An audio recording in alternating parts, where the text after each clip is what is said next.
एक आदमी गधा लेके जा रहा था। अभी ये शेर में सुना रहा हूँ आपको। बादशाह की नजर पड़ गई, वो उसको बुलाया, गधे वाले को बोला इधर लेके आओ, इस गधे को तुम दाना नहीं खिलाता है, चारा नहीं खिलाता है, पानी नहीं पिलाता है, ये गधा कमजोर हो गया है। तो वो गधा वाला बोला कि हुजूर दरअसल बात ये है कि इस गधे के अंदर में इतनी खूबी है कि कितना भी हम खिलाते हैं ये मोटा नहीं होता। बोले क्या खूबी है जी? बोला हुजूर इसमें खूबी वो है कि जो इस पर बैठ जाता है उसको मक्का मदीना दिखाई देता है। बोला रे बाबा ये कौन गधा है? आदमी तो 3 लाख 4 लाख रुपए खर्चा करके मक्का मदीना जाता है, ये तुम क्या बोल रहा? बोला हुजूर अगर हम झूठ बोले मेरी जबान काट लीजिए, आप आजमा लीजिए, बैठ के देख लीजिए। तो बादशाह बोला ठीक है। ये सारे लोग बैठे हुए थे। तो बादशाह ने अपने वजीर को बोला कि भाई इधर। वजीर को बोला कि इस गधा पर बैठ कर देखो तो मक्का मदीना दिखाई देता है। तो जब वजीर चढ़ने लगा तो ये गधे वाले ने रोक दिया, बोला कि नहीं ठहरिए ठहरिए ठहरिए, इस गधे पर बैठने के बाद मक्का मदीना उसी को दिखाई देगा जो झूठा ना हो, बेईमान ना हो, गद्दार ना हो, चोर ना हो। तो बादशाह बोला मेरा मेरा मेरा वजीर तो एकदम फाइनल है। बैठाइए। वजीर बैठा, दाएं देखा बाएं देखा, आगे देखा पीछे देखा, ऊपर देखा नीचे देखा। बादशाह पूछ रहा क्या देखा? दिखाई दे रहा है?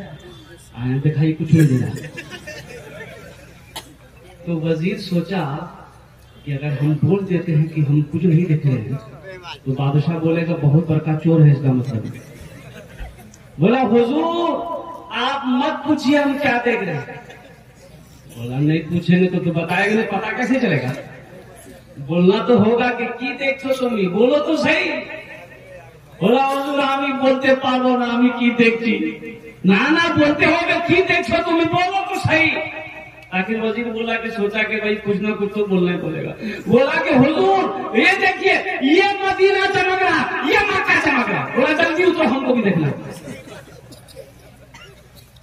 बादशाह बैठा, वो भी दाएं देखा बाएं देखा, आगे देखा पीछे देखा, ऊपर देखा नीचे देखा, वो तो कुछ नहीं रहा।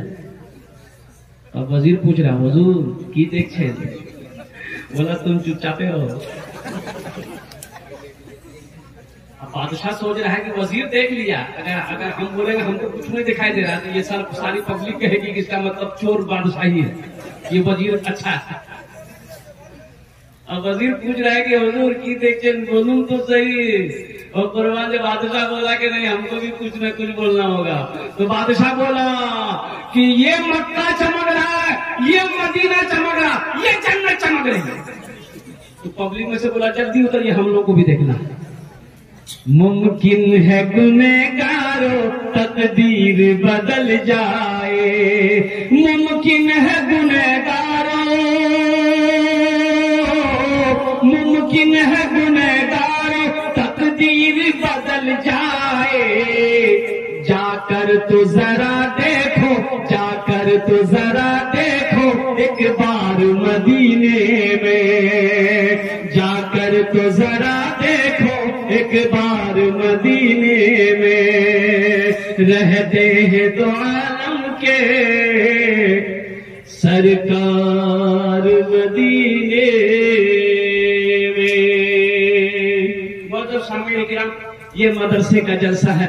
अल्लाह के रसूल जनाब मोहम्मद रसूलुल्लाह सल्लल्लाहु अलैहि वसल्लम ने मस्जिद नबवी की जब बुनियाद रखी गई तो मस्जिद नबवी के कोने पे एक मदरसा खोला गया, जिस मदरसे का नाम था मदरसा असहाबे सुफ़ा। मदरसा सुफ़ा के नाम से मदरसा कायम किया गया, खोला गया। और कुर्बान जाओ उस मदरसे में पढ़ने वाले कौन थे, पढ़ाने वाले कौन थे? आज तो आलम यह है, मदरसा को देखकर कुछ लोग जलते हैं, कुछ लोग मदरसे वालों को मदरसे को देखकर हकीर नजरों से देखते हैं, कुछ लोग मदरसों को पसंद नहीं करते हैं। हम ये कहते हैं कि अगर मदरसा बंद हो जाए, आलिम ना बने, मौलवी ना बने, हाफिज ना बने, कारी ना बने, इमाम ना बने तो आप जी पाओगे? बोलो भाई, अरे बोलो ना भाई, जी पाओगे? मर गए तो जनाजा कौन पढ़ाएगा? मास्टर साहब, वकील साहब, वकील साहब पढ़ाएगा जनाजा, जनाजा मौलवी पढ़ाएगा। और मैं तो कहता हूँ कि पैदाइश से लेकर मौत तक कब्र से लेके हशर के मैदान तक जन्नत में भी मौलवी की जरूरत पड़ेगी, जन्नत में भी। कहाँ पर? बोलो ना, कहा है जन्नत में पड़ेगी। चलो, यहाँ तो आलम यह है कि मौलवी को देख के चाय की दुकान में बैठ के चाय पी रहा, अब मौलवी साहब मोटरसाइकिल लेके गया तो देखते हैं ये मौलवी कितना उड़ रहा है।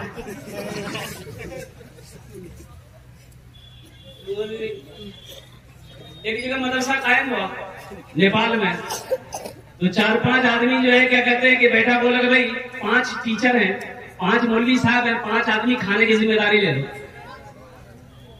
4 लोग तैयार हो गए।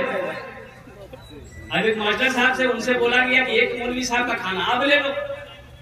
वो बोला कि नहीं, मेरी मम्मी है, मेरी अम्मी घर की मालकिन है, उनसे पूछना पड़ेगा। बोले पूछ लो, जा घर से पास में, घर से पूछ के आ जाओ। वो घर गया, माँ से बोला कि अम्मी जान मीटिंग हुई, मीटिंग में ये पास हुआ कि एक मौलवी साहब का खाना मेरे घर से जाएगा। तो उसकी माँ बोली कि खबरदार मौलवी का नाम मत लेना। चुप हो गया। बड़ी बखील औरत थी, कंजूस औरत थी। लौट के चले आए, बोला नहीं मेरी माँ मना कर दी, हम मौलवी साहब को खाना नहीं खिला पाए। कुछ दिनों के बाद वही बुढ़िया जो मना की थी ना, उसका पोता एक थाल में खीर भेजी मदरसा। अच्छा अपना बुझते पारेन ना, আমি বলছি তো বুঝতে পারছেন না? তো আপনারা তো ভালো শিক্ষিত লোক বসে আছেন মাশাআল্লাহ।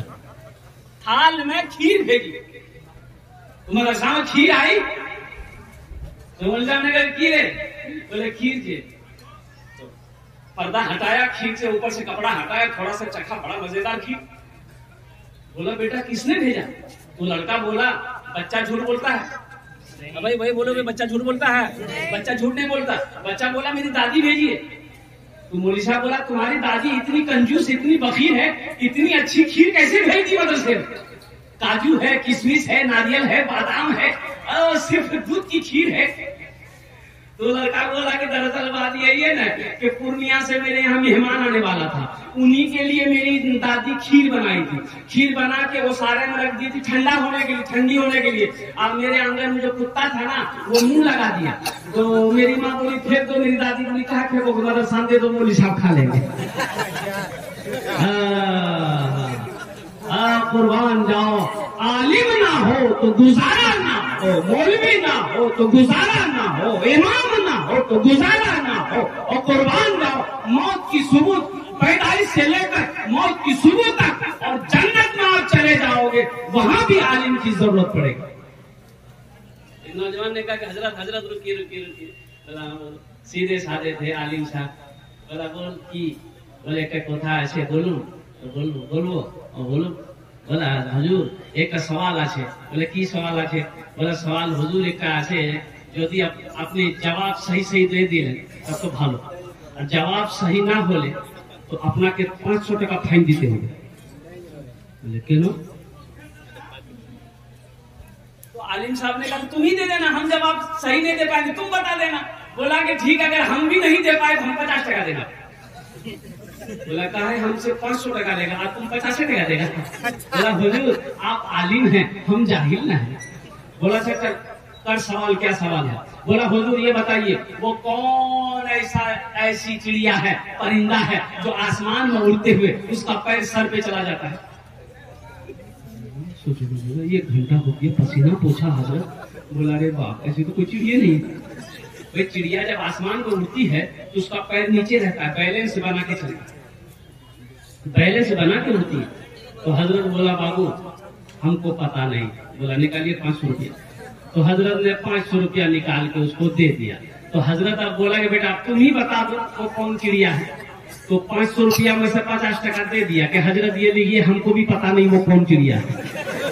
बेकार जिंदगी को तू अपनी सवार ले, बेकार जिंदगी। ए बेटा बसे जाओ, बसे जाओ, ओखाने बसे जाओ। अजय एक वादा करो, जब तक मेरा बयान होगा कोई जाना नहीं करेगा ना। अरे कोई जाएगा? नहीं लगे ये जगह तकरीर के देख नौजवान खराब हो, मैंने कहा क्या हुआ? बोला है बैठो, बैठ गया। 10 मिनट के बाद फिर खराब। तो मैंने कहा क्या हुआ? बोला मौलवी साहब बहुत जोर से लग गया। वो बैठ गया। कुछ देर के बाद मेरी तकलीफ खत्म हो गई, देखिए बैठा हुआ था, तो हमें इशारा किए क्या बेटा जा। बोला नहीं जाएंगे। हम बोले कहाँ जाएगा? बोले क्या करने जाएंगे? जो करने जा रहे थे वो यही होगी, अब जाने की जरूरत नहीं है। बेकार जिंदगी को तू अपनी सवार